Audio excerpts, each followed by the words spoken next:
Senhoras e senhores, o presidente da República, Luiz Inácio Lula da Silva.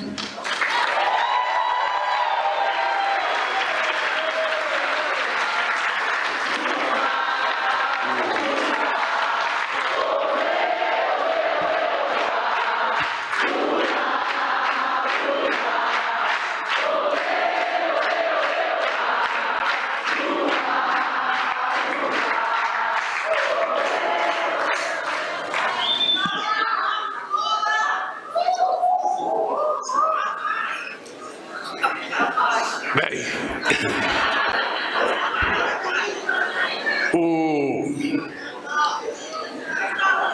a promulgação dessa lei, ela só faz a gente descobrir que quando você governa, quanto mais você faz, mas você descobre que tem coisas novas para fazer. E isso só é possível numa sociedade democrática em que a sociedade tenha condições de se organizar livremente do jeito que ela quiser e que a sociedade tenha o direito de cobrar. Porque nem sempre aqui no Brasil a gente teve direito de cobrar. Muitas vezes ficar calado era a opção que muita gente nesse país tinha, senão aconteceria o pior com ele. E vocês sabem que nós completamos 10 meses de governo. E nesses 10 meses, nós não fizemos outra coisa a não ser reconstruir, a não ser tirar a sujeira que tinha sido colocado nessa casa chamada Brasil,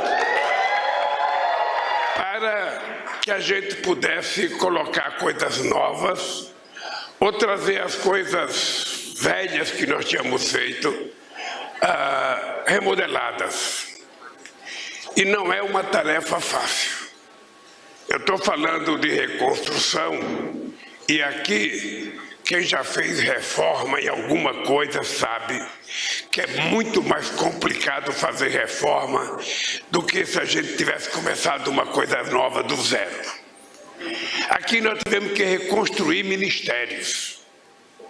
E todos os ministérios começaram a trabalhar com menos gente do que tinha quando eu fui presidente até 2010. O país cresceu, o povo cresceu, mas os ministérios, para a gente recriar, os ministérios que precisavam ser recriados, nós precisamos pedir a todos os companheiros e companheiras que fizessem o sacrifício de trabalhar com menos gente. Quem é corintiano não sofre. Quem é corintiano não sofre com isso, porque como o Corinthians sempre tem um jogador expulso, a gente sempre joga com menos que o adversário, a gente já sabe da conta do recado. Mas é assim que a gente está reconstruindo esse país. Eu poderia citar um exemplo da Marina, que chegou agora.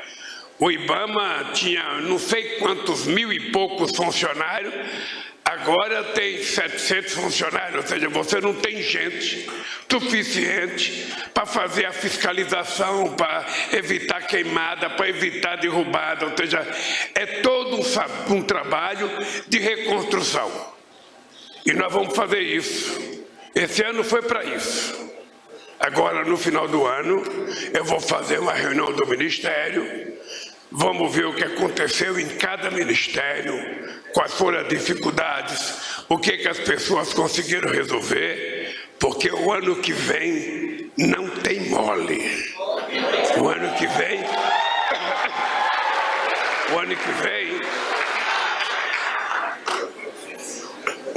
nós vamos ter que nos dedicar, e esse é meu compromisso, a viajar esse país. Nesse primeiro ano, o trabalho de reconstrução foi intenso e eu quero agradecer aqui o esforço que cada ministro e ministra fez para trabalhar com metade do que tinham, ou às vezes menos, salvo alguns ministérios, a maioria teve muito pouca gente. Aliás, teve ministério que eu requerei que não tem orçamento. Você sabe o que é trabalhar sem orçamento? Pois tem ministério que está trabalhando sem orçamento. Porque nós estamos reconstruindo esse país. E nós queremos reconstruí-lo de forma muito sólida, para que, se entrar uma pessoa que não gosta de democracia, não possa destruir o que foi destruído. Eu posso...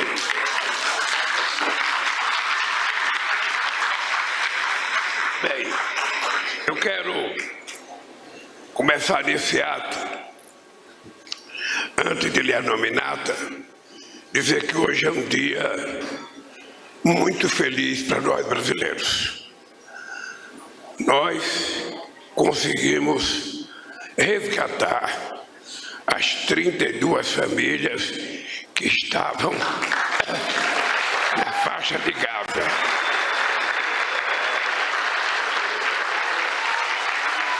Eles deverão chegar hoje à noite aqui em Brasília.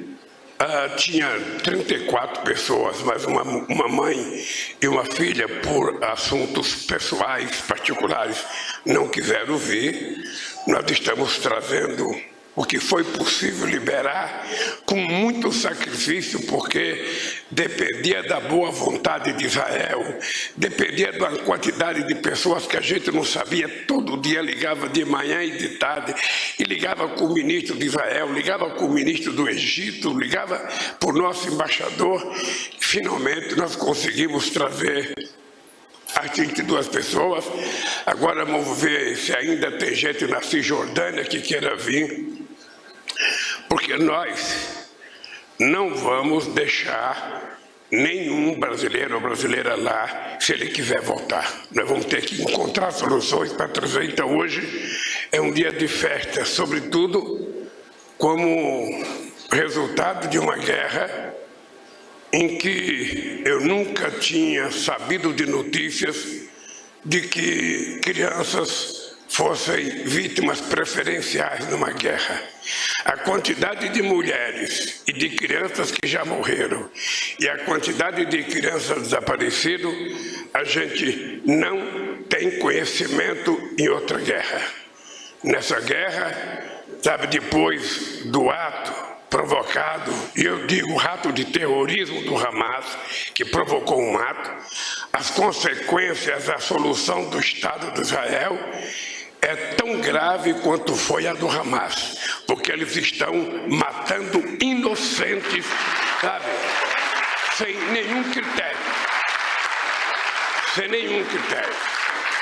Sabe, joga bomba onde tem criança, onde tem hospital, a pretexto de que um terrorista está lá, não tem explicação. Primeiro vamos salvar as crianças, as mulheres, aí depois faz a briga com quem quiser fazer. Então eu acho que a gente deve agradecer ao trabalho extraordinário que o Itamaraty fez. O nosso ministro Paulo Vieira, que teve um papel exuberante em 30 dias que presidiu o Conselho de Segurança da ONU, e a nossa aeronáutica, que teve um trabalho excepcional de colocar todo o material que tinha de avião para buscar nossa gente. Então, ao Itamaraty, às Forças Armadas, à Aeronáutica e aos cotistas desse país, meus parabéns, e às crianças brasileiras que estão livres de guerra. Bem, eu quero cumprimentar o companheiro Camilo Santana, nossa companheira Nízia Trindade, a nossa companheira Esther Weck, o nosso companheiro Celso Sabino, o nosso companheiro Paulo Teixeira, a nossa Aniele Franco, o nosso companheiro Silvio Almeida, a nossa companheira Sônia Guajajara, o companheiro Márcio Macedo e o companheiro Jorge Messias, todos ministros do meu governo. Meus parabéns a todos vocês. A nossa querida professora Nilma Lino Gomes, ex-ministra da Igualdade Racial, da Mulher, Família e Direitos Humanos, que também foi reitora da Unilab. Você está onde hoje?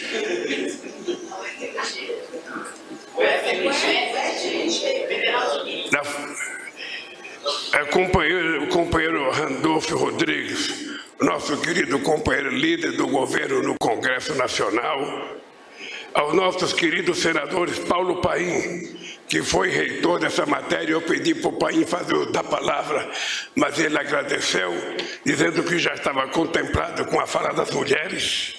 Não é sempre. A nossa senadora Augusta Brito, do PT do Ceará, o nosso companheiro Everton, o nosso companheiro do PDT do Maranhão, obrigado pela presença. Aos deputados federais, as deputadas Dandara Tonatizini, de Minas Gerais, companheira Benedita da Silva, do Rio de Janeiro, Maria do Rosário, do Rio Grande do Sul, Gleice Hoffmann, presidenta do meu partido, obrigado pela presença, Gleice. Célia Carcriabá, do PSOL. Ela entendeu. Meu companheiro Damião Feliciano,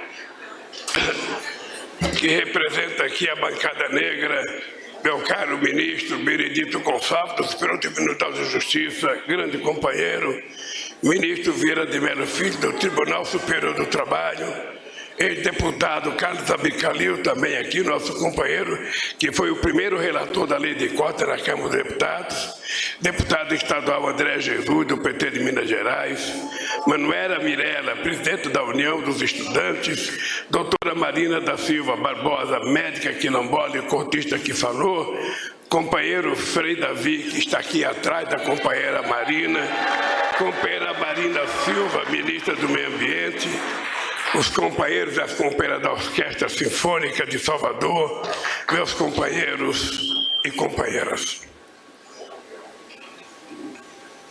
Um dos principais ensinamentos que a gente aprende no futebol é aquele que diz: não se mexe em time que está ganhando. Embora seja um governo cheio de apaixonados pelo futebol, fazemos questão de descumprir essa regra. Para o nosso governo, não há política pública, por mais vitoriosa que seja, que não possa ser mexida para melhor. Tem sido assim desde o dia que subimos na rampa em 1º de janeiro. Foi o que fizemos com Bolsa Família, Minha Casa Minha Vida e tantos outros programas bem-sucedidos de inclusão social que ficaram ainda melhores. Agora é a vez da lei de cotas que estamos atualizando a partir de hoje. Juntamente com o REUNE, o ProUni, o Refis, a lei de cotas provocou uma revolução pacífica na educação brasileira, ao abrir as portas das universidades federais para jovens de baixa renda, negros, pardos, indígenas e pessoas com deficiência. Pela primeira vez, a filha do pedreiro pôde virar engenheira. Pela primeira vez, o filho da empregada doméstica pôde virar doutor. Pela primeira vez, os filhos e filhas de pais que não puderam estudar tiveram a oportunidade de ser o que quisessem e ser conquistando um diploma e melhorando a sua vida. A lei de cotas quebrou um dos grandes paradoxos da educação brasileira. Praticamente só tinha acesso ao ensino superior gratuito quem tinha dinheiro para pagar caro por uma universidade particular. Aqueles jovens trabalhadores e trabalhadoras que não tinham tempo de estudar para o vestibular, nem dinheiro para pagar um cursinho, dificilmente conseguiam vaga na universidade pública. Isso mudou. Dado do Instituto Nacional de Estudos e Pesquisas Educacionais, Anísio Teixeira, o INEP, mostram que até 2021, mais de 1 milhão de estudantes haviam ingressado nas universidades e institutos federais por meio das cotas. Segundo a Associação Nacional dos Dirigentes das Instituições Federais de Ensino Superior, a ANDIFES, o percentual de cotistas nas universidades federais saiu de 3,1% em 2005 para 48,3% em 2018. Um passeio pelo campo da UNB, a poucos quilômetros daqui de onde estamos, ou por qualquer outro campus pelo Brasil afora, mostra o quanto a lei de cotas mudou a cara do ensino superior neste país.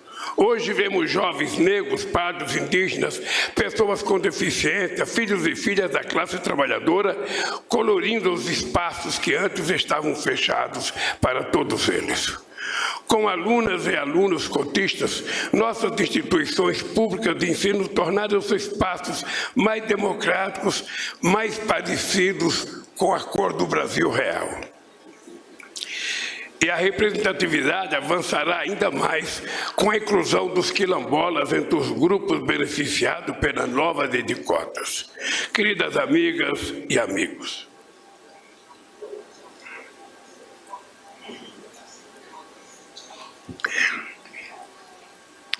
a maioria dos estudantes que mudaram a cara da universidade brasileira são os primeiros de suas famílias a ter acesso ao ensino superior. Isso nos diz duas coisas. A primeira é que a desigualdade no Brasil é uma realidade histórica. E a segunda coisa é que é possível superá-la com políticas públicas eficientes de inclusão social. Esses jovens estão demolindo um mito propagado pelas elites que sempre tiveram livre acesso às melhores instituições do Brasil e no exterior. O mito de que a chegada dos cotistas ao ensino superior faria cair a qualidade da educação. Eu ouvi muito isso. Antes da cota com o ProUni, antes do ProUni com o Reúne, depois com o FIES. O que a gente mais ouvia era de que, trazendo pobre para as universidades, a gente vai baixar a qualidade do ensino. E o que aconteceu foi exatamente ao contrário. A realidade é que os jovens das classes menos favorecidas são tão inteligentes quanto os jovens ricos e agarram com unhas e dentes a oportunidade de demonstrar a capacidade de estar onde estão. O que faz cair a qualidade acadêmica,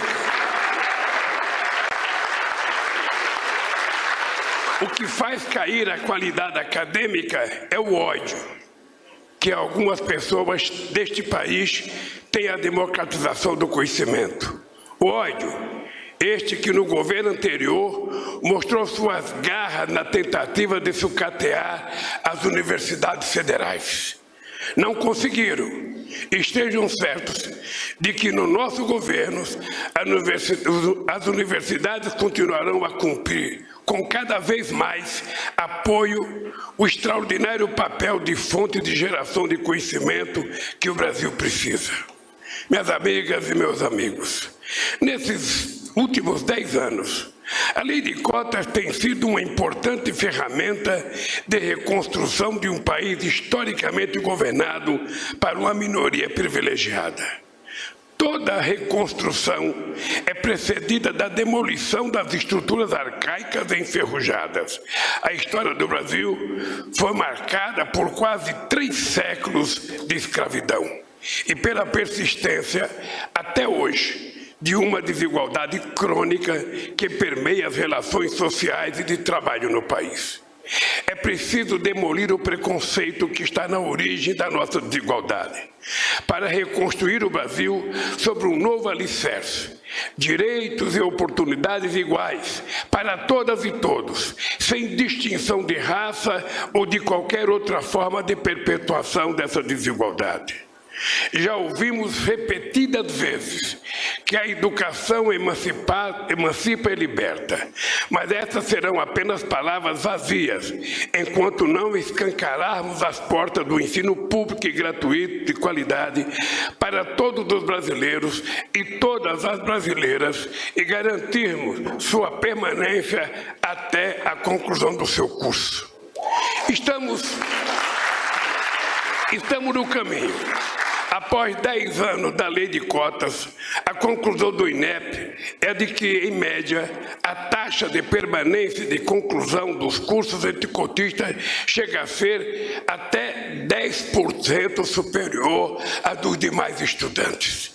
Significa o seguinte: me dê oportunidade que eu não largo mais e vou ter o meu almejado diploma.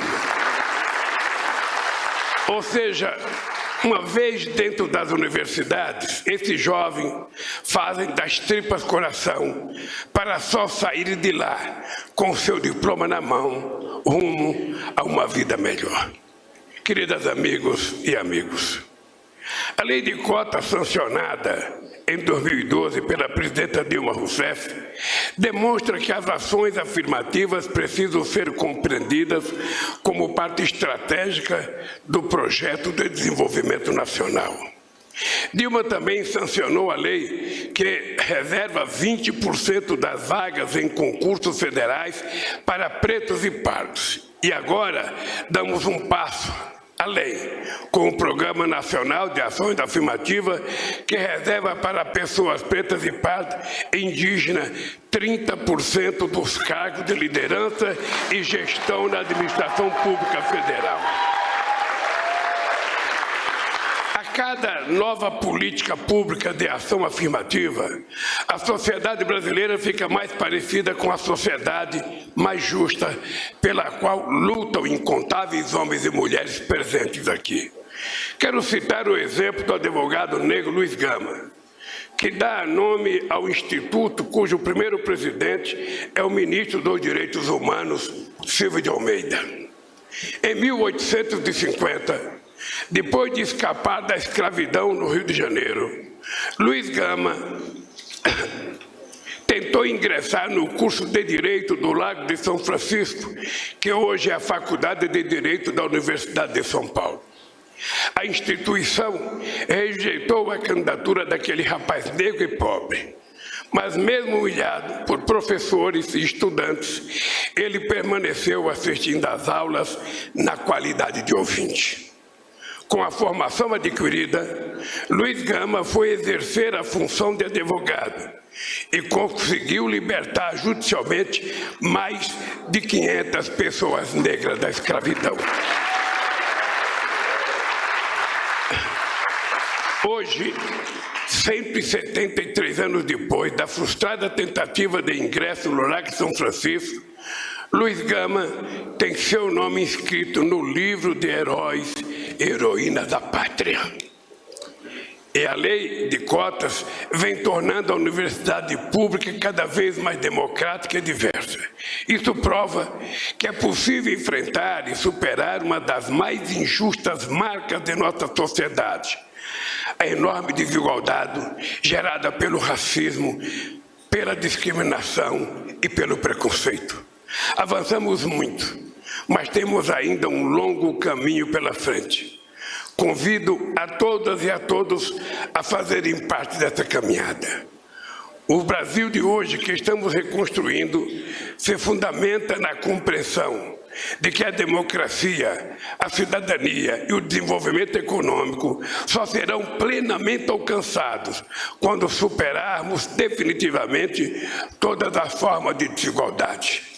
Eu queria chamar a atenção de vocês para um fato muito importante. Embora a gente esteja comemorando um avanço aqui, a gente sabe que é preciso consolidar esse avanço no seio da sociedade, porque senão qualquer um que não concorda acaba com isso. E acaba por decreto. Vocês viram o que foi feito na ciência e tecnologia nesse país. Vocês viram o que foi feito na medicina nesse país. Vocês viram o que foi feito nas escolas desse país. Vocês viram o que fizeram na Amazônia nesse país. Ou seja, para construir uma coisa, você leva anos, às vezes décadas e às vezes séculos. Para destruir, vocês estão vendo aquelas casas na faixa de Gaza que demoraram décadas para ser construídas, sendo derrubadas por um míssil jogado para matar pessoas inocentes.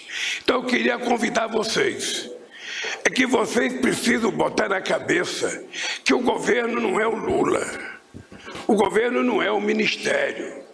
Nós nem sempre teremos os deputados que nós temos hoje, inclusive deputados que não são de esquerda, mas que foram sensíveis à questão das cotas e votaram o projeto de acordo com aquilo que a gente queria. Por isso eu quero agradecer ao Senado e à Câmara que votaram, porque tem muita gente que, mesmo não gostando de conviver com a esquerda, a pessoa às vezes está precisando apenas, Nívia, ser explicada. E aí todo mundo falar como o Raoni. O Raoni, a Nilda foi falar com ele sobre um assunto de medicina e o Raoni não entendeu. E ele falou para a Nívia, eu não entendi. A Nívia pensou que ele estava bravo, ele não estava bravo, ele apenas não tinha entendido. Ele falou, depois que a Nívia explicou a segunda vez, ele falou para a Nívia, está vendo? Se me explica, eu entendo. Então, muitas vezes no Congresso Nacional, a gente, ao invés de brigar, tem que explicar para aquelas pessoas que não estão concordando, porque muitas vezes a gente consegue aprovar. Vocês viram que esse mês a gente teve uma vitória, que é a primeira vez na história da democracia que a gente consegue aprovar uma política de reforma tributária. E ela foi aprovada no Senado, votou para a Câmara, eu tenho certeza que vai ser aprovada e nós vamos ter, certamente, um 2024 com mais trabalho, com mais viagem, com mais discurso. Vai acabar essa moleza da gente ficar aqui dentro, ou seja, a gente vai ter que viajar ao Brasil, porque nós precisamos conversar com muita gente, precisamos conversar com mulheres, precisamos conversar com o povo negro, precisamos conversar com o quilombola, precisamos conversar com a juventude, porque não é possível que um país maravilhoso como esse tem a pessoa que não gosta de solidariedade, tem a pessoa que tenha perdido a fraternidade, tem a pessoa que está sendo tomada pelo ódio. Essa não é a marca do Brasil. A marca do Brasil é a marca do amor, é a marca da fraternidade, é a marca do carinho. Por isso, nós vamos até descobrir quem matou a Marielle. Gente, obrigado. Obrigado a todos vocês pela presença, obrigado ao Congresso por ter aprovado e obrigado ao Camilo pelo extraordinário trabalho que tem feito no Ministério da Educação. Até a próxima.